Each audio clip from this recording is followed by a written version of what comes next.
اعوذ باللہ من الشیطان الرجیم بسم اللہ الرحمن الرحیم۔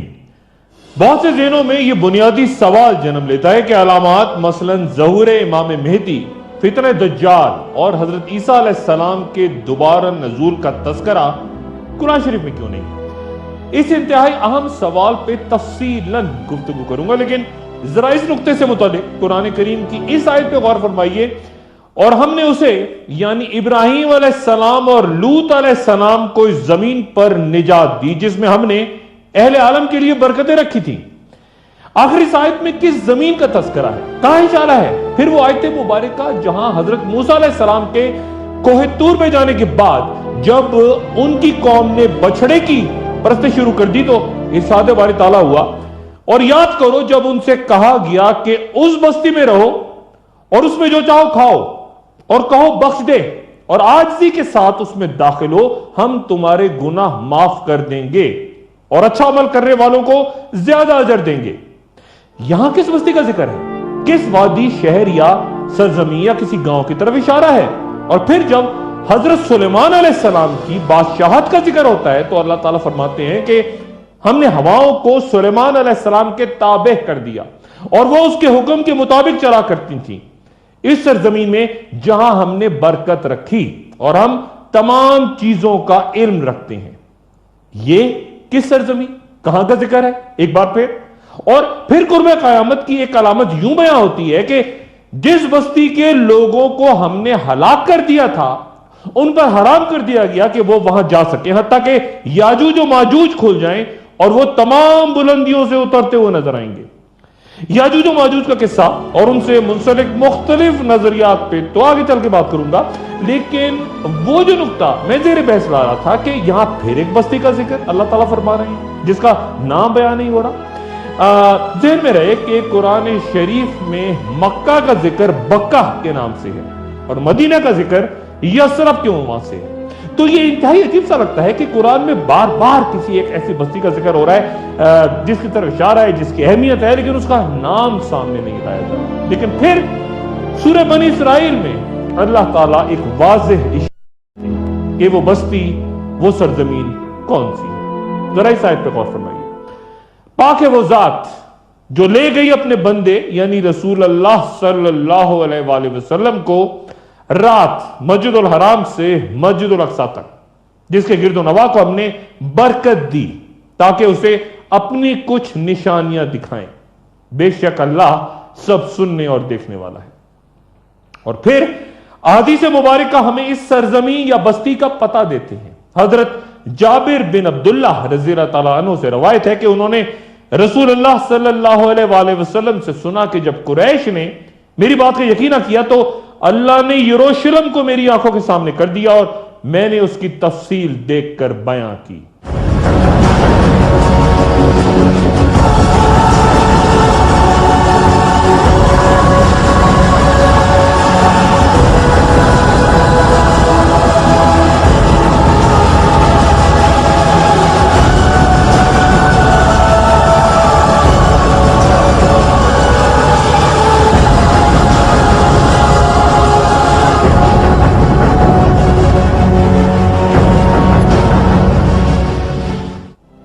ان واضح اشاروں کے باوجود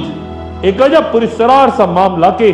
یروشلم کا نام قرآن شریف میں نہیں ہے، جبکہ کئی اہم ترین تاریخی واقعات جن کا ذکر اور قیامت سے متعلق اہم ترین پیش گوئیاں اسی شہر کے بارے میں۔ مکہ مکرمہ اور مدینہ منورہ کے بعد یروشلم واحد شہر ہے جہاں اللہ کے کسی نبی کی تعمیر کردہ مسجد موجود ہے، یعنی مسجد اقصی۔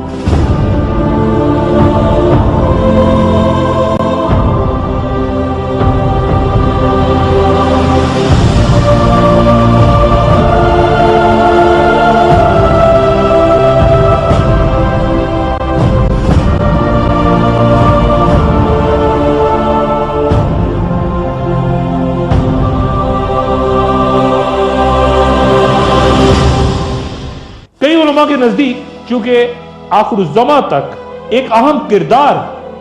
یروشلم کو ادا کر رہے ہیں، غالباً اسی لیے اسے اللہ تعالیٰ نے ایک مقدس بادل سے ڈھانپے رکھا اور اس شہر کے بارے میں آپ کو بہت زیادہ تفصیل اسلامی لٹریچر میں نہیں ملتی، لیکن اب غالباً وہ وقت، وہ زمانہ آ گیا ہے کہ تمام بادل خود بخود تیزی سے ہٹ رہے ہیں، اور وہ واقعات یروشلم میں ظہور پذیر ہونے جا رہے ہیں جو پھر تمام دنیا کو اپنی لپیٹ میں لے لیں گے۔ موجودہ دنیا کو سمجھنے کے لیے یروشلم کو جاننا لازم ہے، اور عصر حاضر یا مستقبل کی صورت گری ناممکن ہے اگر آپ دنیا کی اس کلید یعنی یروشلم کو اچھی طرح نہ جان لیں، کیونکہ یہ شہر جو کہ مسلمانوں، عیسائیوں اور یہودیوں تینوں کے لیے عام ترین ہے، اس لیے یہ تاریخ کے اختتام اور وقت کے خاتمے کی طرف ایک انتہائی اہم کردار ادا کرے گا۔ یہ متضاد دعووں کا مرکز ہے۔ یہودیوں کو یقین ہے کہ یہ بستی ان کے مسیحا کی آمد کا مرکز ہے، جس کے بعد ان کے سنہرے دور کا آغاز ہوگا اور وہ وہیں سے ساری دنیا پر راج کریں گے۔ یہ عقیدہ عیسائیوں سے بالکل مختلف ہے، جن کا ایمان ہے کہ جب حضرت عیسیٰ علیہ السلام واپس آئیں گے تو یروشلم ہی وہ جگہ ہوگی جہاں سے وہ عیسائیوں کے تمام عقائد بشمول تثلیث اور صلیب کی تصدیق کریں گے، جبکہ مسلمانوں کا ایمان ہے کہ یروشلم کا مقدر تحریر ہے کہ وہ اسلام کے دین حق کو سچا ثابت کر کے عیسائیت اور یہودیت کی تکذیب کرے گا، کیونکہ تینوں ہی دعوے دار حضرت ابراہیم علیہ السلام سے وابستہ یا دین ابراہیم سے ہونے کے باوجود شدید ترین اختلافات بھی رکھتے ہیں، چنانچہ سچا صرف کوئی ایک ہی ہوگا۔ یروشلم کا ذکر نام کے ساتھ تو قرآن شریف میں کہیں نہیں، لیکن یہ آیت قرب قیامت کی نشانیوں کے تناظر میں جہاں اللہ تعالیٰ یروشلم کی قسمت کا اعلان یوں فرماتے ہیں، جب آخری دور آئے گا تو یہودی ارض مقدس میں لائے جائیں گے جہاں سے انہیں نکالا گیا تھا۔ یہ وعدہ یہ تو پورا ہو چکا، یعنی یہودی پھر ارض مقدس قائم کر کے وہاں آباد ہو چکے، تو پھر اب کیا ہونا باقی ہے؟ یروشلم دنیا کے ترین شہروں میں سے ہے جو اپنی 4000 سالہ تاریخ میں کم سے کم 2 مرتبہ مکمل طور پہ برباد ہوا۔ تاریخ اس پہ 52 حملے اور 44 بار مختلف قوموں کا قبضہ بیان کرتی ہے۔ یہ تل ابیب اور بحر روم یا بحر ابیض جسے میڈیٹرینین سی بھی کہتے ہیں، اس سے کچھ 60 کلومیٹر مشرق میں، جبکہ بحر مردار یا ڈیڈ سی سے 33 کلومیٹر کے فاصلے پر جبل یہودا کے پہاڑوں میں گھرا ہے۔ یہودیوں کے لیے یہ گزرے 3000 سالوں سے، عیسائیوں کے لیے 2000 اور مسلمانوں کے لیے 1400 سال سے مقدس اور اہم ترین 8 لاکھ آبادی کے ساتھ یہاں 64% یہودی، 32% مسلمان اور صرف 2% عیسائی رہتے ہیں۔ یہودیوں کے لیے یہاں 1204 عبادت خانے، عیسائیوں کے تقریباً 160 گرجا گھر اور مسلمانوں کی 73 مساجد اس شہر میں قائم ہیں۔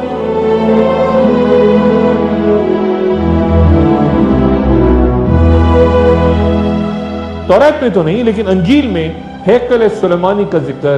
632 بار ہوا ہے، جس پہ تفصیلاً کچھ دیر بعد۔ لیکن اس کی مغربی دیوار یعنی ہیکل سلیمانی کی مغربی دیوار آج یہودیوں کے لیے کرۂ ارض کا مقدس ترین مقام ہے۔ قرآن ہیکل سلیمانی کا ذکر بطور مسجد کرتا ہے، اور 17 طویل مہینوں تک رسول اللہ صلی اللہ علیہ وآلہ وسلم نے بیت المقدس کی طرف رخ کر کے نماز ادا کی تھی کہ یہودیوں کو یہ پیغام دے سکیں کہ اس خدا نے جس نے موسیٰ علیہ السلام کو بھیجا تھا انہیں بھی یعنی رسول اللہ صلی اللہ علیہ وآلہ وسلم کو اپنا نبی بنا کے بھیجا، اور پھر قرآن نازل کرنے والا بھی وہی خدا ہے جس نے توریت بھیجی تھی۔ آخر الزماں یعنی وقت کے خاتمے سے پہلے اس جگہ اس مقام پہ کیا ہوگا؟ ایک وقفہ، اور وقفے کے بعد دوبارہ سے گفتگو میں ایک بار پھر خوش آمدید۔ یروشلم کی اہمیت سمجھنے کے لیے ذرا پہلے حضرت ابراہیم علیہ السلام کے دور میں چلتے ہیں تاکہ ماضی کے جھروکوں سے کچھ حال اور کچھ مستقبل کو جان سکیں۔ حضرت ابراہیم علیہ السلام کو ابو الانبیاء یا نبیوں کا باپ، ان کے بعد آنے والے تمام نبی انہی کی نسل سے تھے، اور تبھی ہم ان پر اور ان کے بعد آنے والے تمام انبیاء یعنی حضرت ابراہیم علیہ السلام اور آل ابراہیم علیہ السلام پہ درود بھیجنا اپنا فرض سمجھتے ہیں۔ ابراہیم علیہ السلام اور نوح علیہ السلام کے درمیان تقریباً 3000 سال کا